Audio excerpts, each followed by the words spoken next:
नमस्कार दोस्तों, हमारी आज की कहानी है अर्धांगिनी। बेटा अब खुद कमाने वाला हो गया था, इसलिए बात बात पर अपनी माँ से झगड़ पड़ता था। ये वही माँ थी जो बेटे के लिए पति से भी लड़ जाती थी, मगर अब फाइनेंशियली इंडिपेंडेंट बेटा पिता के कई बार समझाने पर भी इग्नोर कर देता और कहता, यही तो उम्र है शौक की, खाने पहनने की। जब आपकी तरह मुंह में दांत और पेट में आंत ही नहीं रहेगी तो क्या करूँगा। बहू खुशबू भी भरे पूरे परिवार से आई थी, इसलिए बेटे की गृहस्थी की खुशबू में रम गई थी। बेटे की नौकरी अच्छी थी तो फ्रेंड सर्कल उसी हिसाब से मॉडर्न था। बहू को अक्सर वह पुराने स्टाइल के कपड़े छोड़कर मॉडर्न बनने को कहता, मगर बहू मना कर देती। वो कहता, कमाल करती हो तुम, आजकल सारा जमाना ऐसा करता है, मैं क्या कुछ नया कर रहा हूँ। तुम्हारे सुख के लिए सब कर रहा हूँ और तुम तो हो कि उन्हीं पुराने विचारों में अटकी हो। क्वालिटी लाइफ क्या होती है तुम्हें मालूम ही नहीं। और बहू कहती, क्वालिटी लाइफ क्या होती है ये मुझे जानना भी नहीं, क्योंकि लाइफ की क्वालिटी क्या हो मैं इस बात में विश्वास रखती हूँ। आज अचानक पापा आईसीयू में एडमिट हुए थे। हार्ट अटैक आया था। डॉक्टर ने पर्चा पकड़ाया, 3 लाख और जमा करने थे। 1.5 लाख का बिल तो पहले ही भर दिया था, मगर अब ये 3 लाख भारी लग रहे थे। वो बाहर बैठा हुआ सोच रहा था कि अब क्या करे। उसने कई दोस्तों को फ़ोन लगाया कि उसे मदद की ज़रूरत है, मगर किसी ने कुछ बहाना कर दिया। आंखों में आंसू थे और वह उदास था।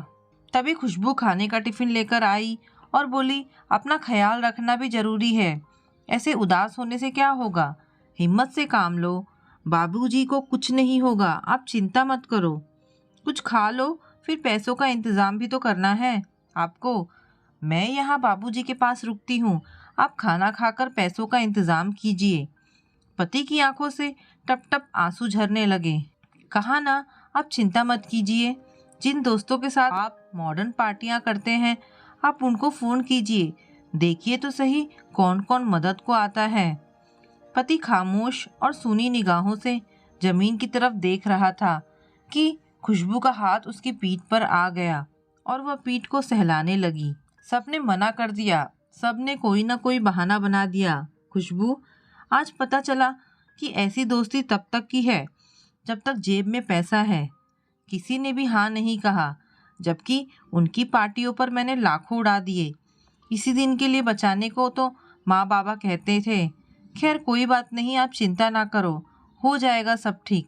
कितना जमा कराना है? अभी तो तनख्वाह मिलने में भी समय है। आखिर चिंता कैसे ना करूँ खुशबू, तुम्हारी ख्वाहिशों को मैंने संभाल रखा है। क्या मतलब? तुम जो नई नई तरह के कपड़ों और दूसरी चीज़ों के लिए मुझे पैसे देते थे, वो सब मैंने संभाल रखे हैं। माँ जी ने फ़ोन पर बताया था 3 लाख जमा करने हैं। मेरे पास 2 लाख थे, बाकी मैंने अपने भैया से मंगवा लिए हैं। टिफ़िन में सिर्फ एक ही डिब्बे में खाना है, बाकी में पैसे हैं। खुशबू ने थैला टिफ़िन सहित उसके हाथों में थमा दिया। खुशबू, तुम सचमुच अर्धांगिनी हो। मैं तुम्हें मॉडर्न बनाना चाहता था, हवा में उड़ रहा था, मगर तुमने अपने संस्कार नहीं छोड़े। आज वही काम आए हैं। सामने बैठी माँ की आंखों में आंसू थे। उसे आज खुद के नहीं बल्कि पराई माँ के संस्कारों पर नाच था और वो बहू के सर पर हाथ फेरती हुई ऊपर वाले का शुक्रिया अदा कर रही थी।